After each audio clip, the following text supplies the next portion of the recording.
My parents left my younger brother a mansion worth $800,000 in New York. They left me a decaying wooden cabin deep in the wilderness of Alaska. The day I found out, my fiancée slammed the door in my face, shouting that I was a pathetic loser who'd never achieve anything. I felt crushed, humiliated, and lost. But when I finally flew to Alaska and opened that cabin door, I found something worth $50 million. That discovery changed everything. I'm Ethan Hale, 29 years old, the eldest son in a family that never believed I was enough. My younger brother, Caleb, was always the golden child. Everyone in the family said he could charm anyone. My father, Arthur, believed Caleb had the drive to carry on the Hale name. My mother, Marianne, was kind but quiet, never questioning my father's choices. Caleb was their pride. I was their afterthought. Rachel Moore, the woman I thought I'd marry, never hid how little she thought of me. We'd been engaged for a year, and I believed we were building a future together. In truth, she was only waiting for me to catch up to my brother's success. When she heard about the will, she didn't just leave. She cut me down with words I'll never forget. That's where my story begins. The moment I lost everything I thought I had, and was forced to face something I never expected. Growing up, I always knew I was the background character in my family. Caleb was the shining star. Whatever he wanted, my parents found a way to provide. When I asked for the same, the answer was that it wasn't practical, or that I needed to work harder. My father saw life as a battlefield. He believed one son was born to lead while the other needed to toughen up. My mother was gentle when we were alone, but quiet and compliant in front of him. Caleb played varsity soccer. My father was at every game, shouting from the sidelines like he'd raised a champion. I remember bringing home a short story I wrote in high school. My teacher called it exceptional. I placed it on the dinner table, hoping for recognition. My father barely glanced at it before turning to Caleb to ask about his next soccer season. That silence still echoes louder than any words. As adults, the same pattern continued. Caleb flourished. He became a financial consultant in New York, driving luxury cars, living in high-rise apartments, and taking trips to Europe. He always had a new watch or a fresh suit, and people admired his confidence. I worked just as hard but in jobs that barely covered my bills. I wanted to be proud of him, but I could never escape his shadow. Rachel came into my life 3 years ago, and at first she felt like a rescue. She was beautiful, ambitious, and full of energy. She told me she loved how different I was from other men, that I had heart and depth. For a while, I believed her. But over time, her words changed. She started comparing me to Caleb, asking why I couldn't dress like him, think like him, or push harder. At dinners, she'd say, "Ethan, I don't understand how you can be satisfied with such a small life. Don't you want more? Don't you want to be somebody?" I told her I was trying, that not everything could be measured by money or status. She'd roll her eyes and reply, "Tell that to the landlord when rent's due." Then came the call that changed everything. Our family lawyer reached out about my parents' will. They had both passed within months of each other. First my father from a stroke, then my mother as her health declined. I was still grieving when Caleb and I were called to meet at the attorney's office. Walking in, I held on to a small hope that maybe they had left something meaningful for me, that my mother had fought for me in the end. Caleb strolled in confidently, laughing with the lawyer, as if the outcome was already his. When the will was read, it hit me like a hammer. Caleb inherited a mansion in New York, worth over $800,000, along with most of their assets. I received the deed to an old cabin in Alaska. That was it. No explanation, no reason. I sat frozen, gripping the armrests, as my face burned with embarrassment. Caleb smirked. "Guess Dad always believed in me," he said, patting my shoulder as if I needed pity. When Rachel heard that night, she exploded. "A cabin? Are you serious? Caleb gets a mansion, and you get a shack in the woods. You're pathetic, Ethan. You always have been." She threw the engagement ring on the table. "I'm not wasting my life on a loser." Then she slammed the door and left. I sat there in silence, staring at the ring. Old. In 1 week, I had lost my parents, and the woman I thought I'd marry. Every insult from my childhood came rushing back.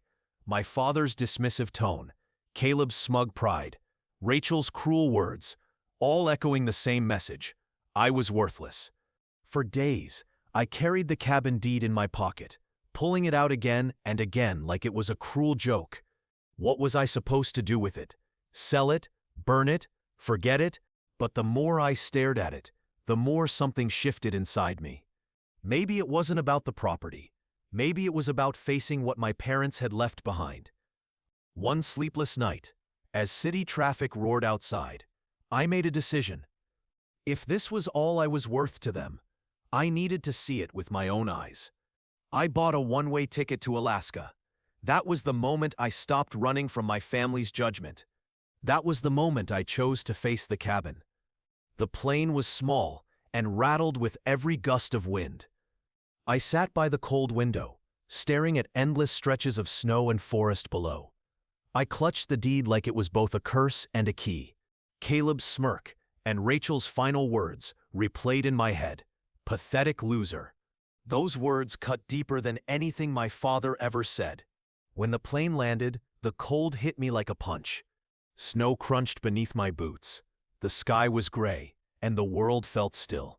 A local driver took me down icy roads for hours until we reached the end of a narrow path. "That's as far as I can take you," he said. "Cabin's about a mile that way." I paid him, slung my bag over my shoulder, and started walking. Each step through the snow echoed in the silence of the woods.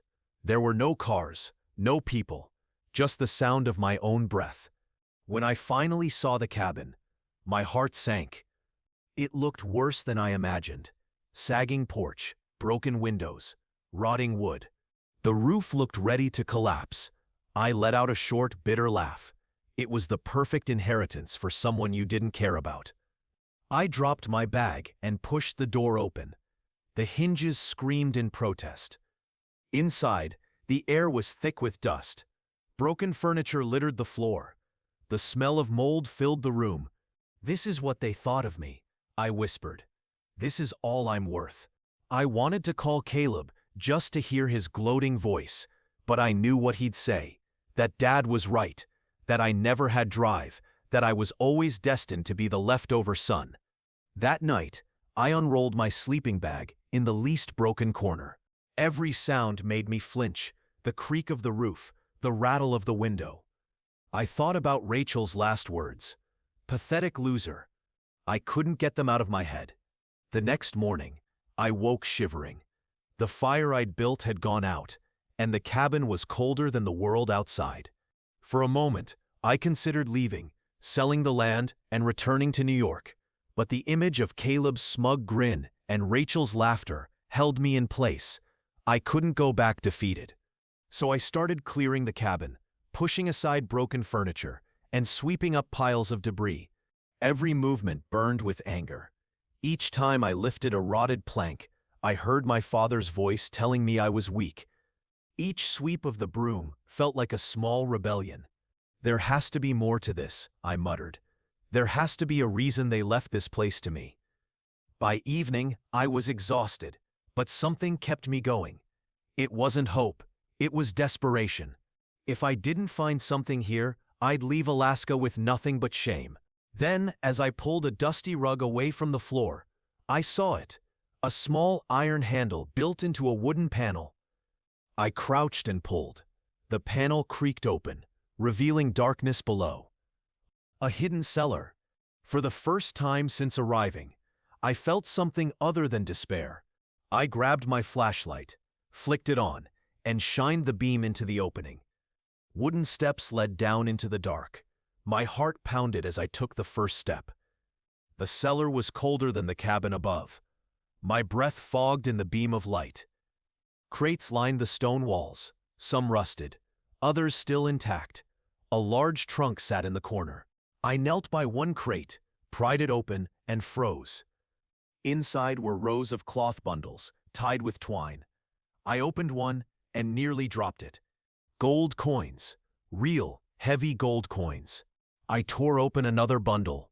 Rings, necklaces, and jeweled brooches sparkled back at me. My pulse thundered. I opened another crate. More gold, more silver, more jewels. My parents hadn't left me garbage. They had left me something hidden, something immense.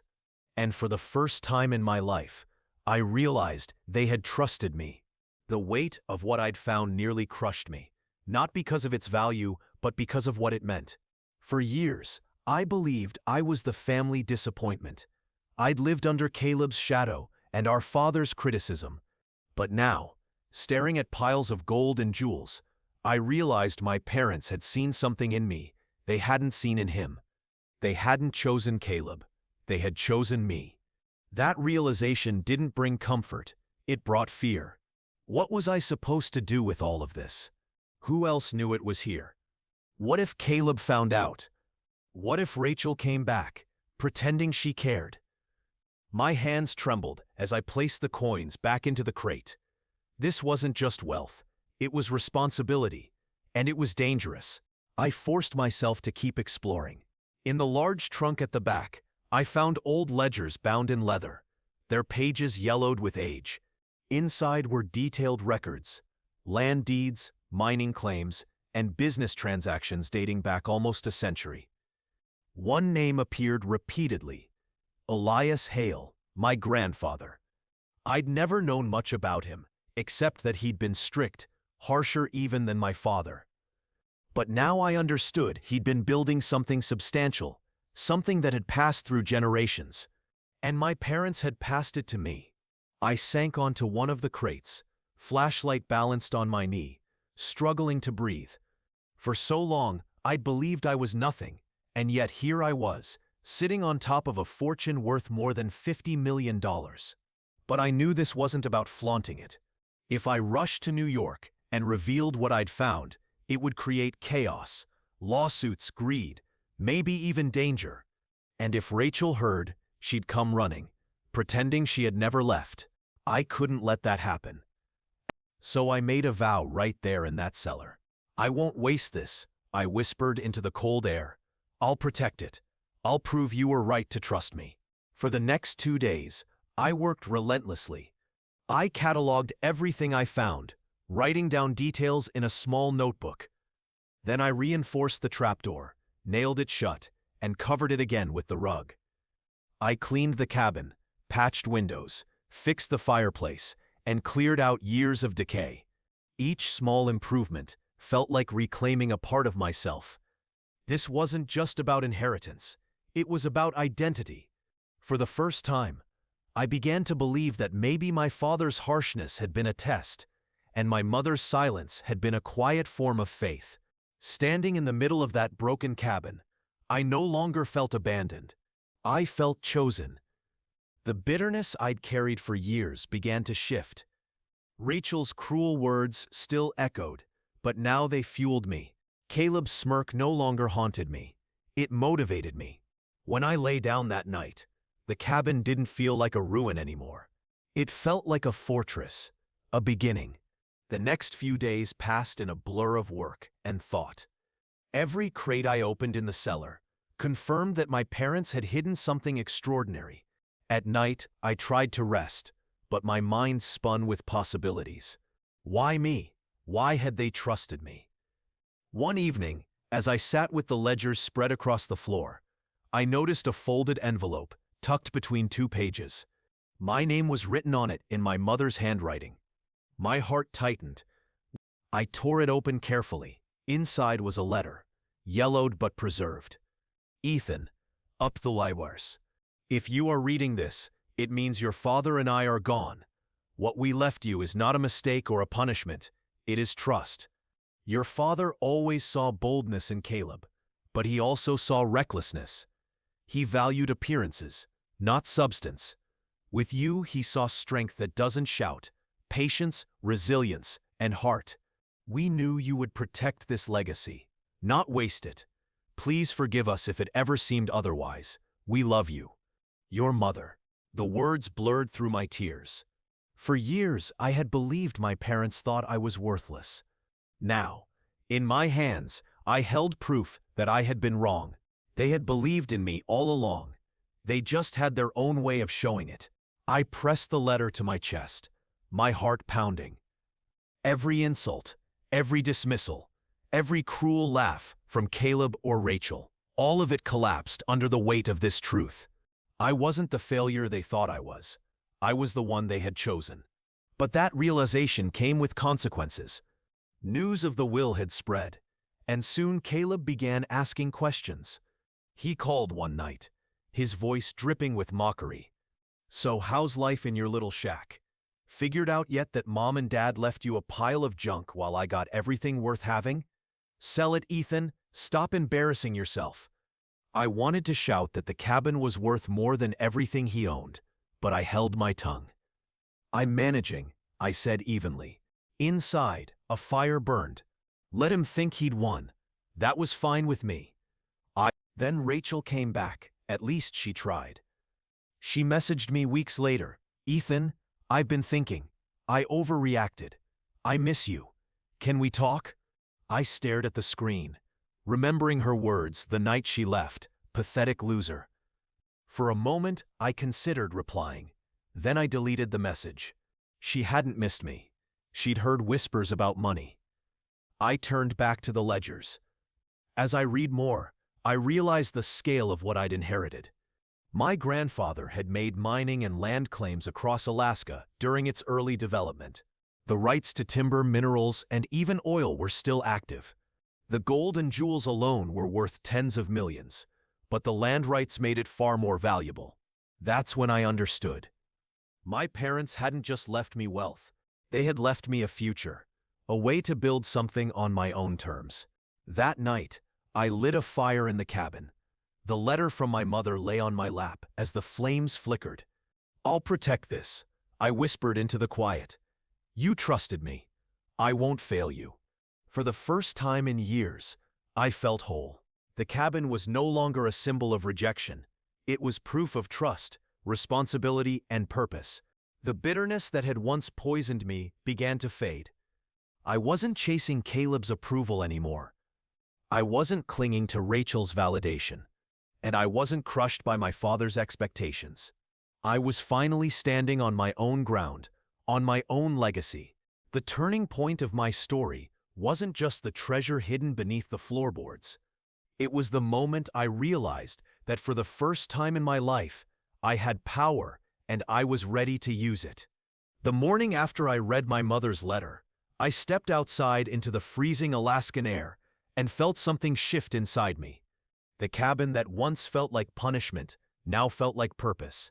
I looked out at the forest, blanketed in snow, the silence pressing against my ears, and thought, this is mine. Not just the cabin, not just the gold or the deeds buried below. The choice to build something meaningful with my life, that was mine. In the days that followed, I began repairing the cabin with new determination. I patched walls, fixed the roof, replaced broken boards, and cleared out what was left of the decay. Every swing of the hammer felt like reclaiming a piece of myself. My father had said I lacked drive. Caleb had mocked me as weak. Rachel had called me pathetic. Every insult became fuel. With each repair, I proved them wrong. The cabin was no longer a symbol of failure. It was becoming a home. At night, I returned to the cellar, studying the ledgers and documents.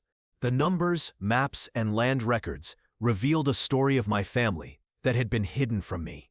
My grandfather Elias had built something powerful. My parents had chosen me to continue it.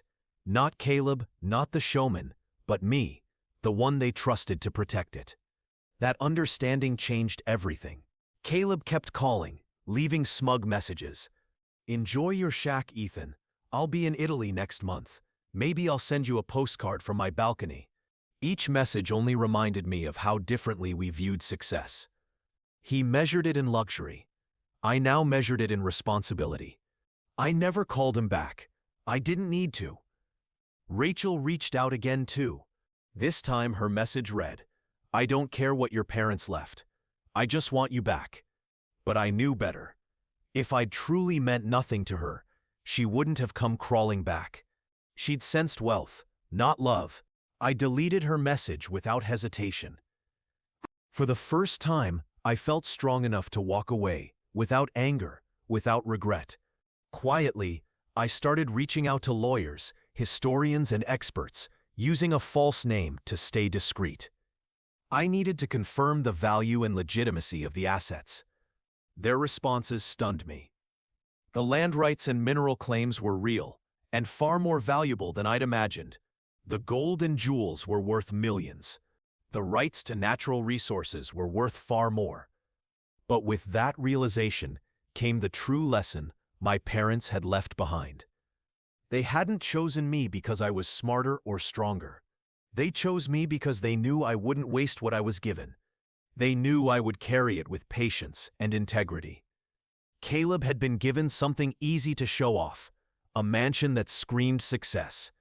I had been given something quiet, hidden, sacred. It demanded thought and care, not vanity.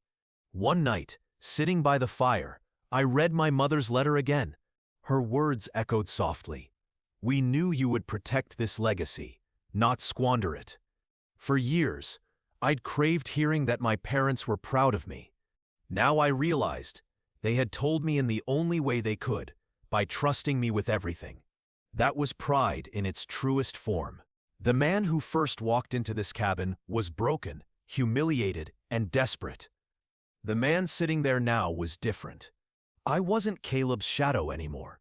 I wasn't Rachel's failed fiancé. I wasn't my father's disappointment. I was the heir to something far greater than money. I was the heir to trust. When I finally left the cabin for a short trip back to New York, I carried myself differently. I didn't need to flaunt what I'd found.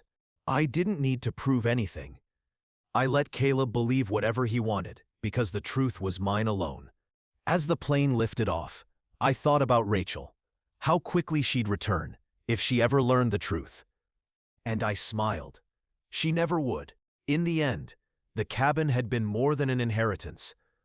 It was a test, and a gift. It broke me down, stripped me of everything superficial, and forced me to rebuild, not just the cabin, but myself. The gold, the jewels, the land, they were valuable, yes. But the most valuable thing I discovered in Alaska was the truth about who I was. If there's one lesson I want anyone listening to take from this story, it's this: sometimes rejection is trust in disguise. Sometimes the forgotten and broken parts of your life are the ones hiding your greatest treasures. My parents didn't abandon me.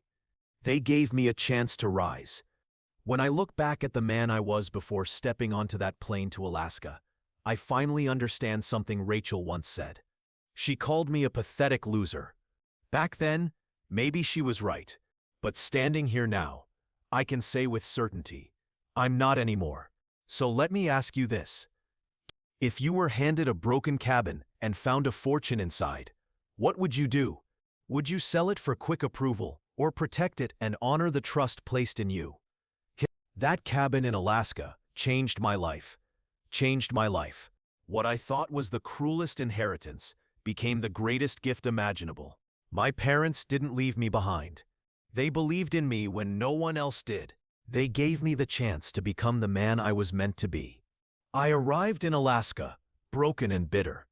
I left knowing I was chosen, knowing I had worth no insult could ever take away. If this story spoke to you, if it made you think about your own hidden challenges, then do one thing for me. Like this video, share it with someone who needs to hear it, and tell me in the comments, what would you have done if you were in my place? Would you sell the fortune and walk away? Or would you protect it like I did? And if you want to hear more stories like this, subscribe to the channel. Because even in the darkest places, there's always something worth finding.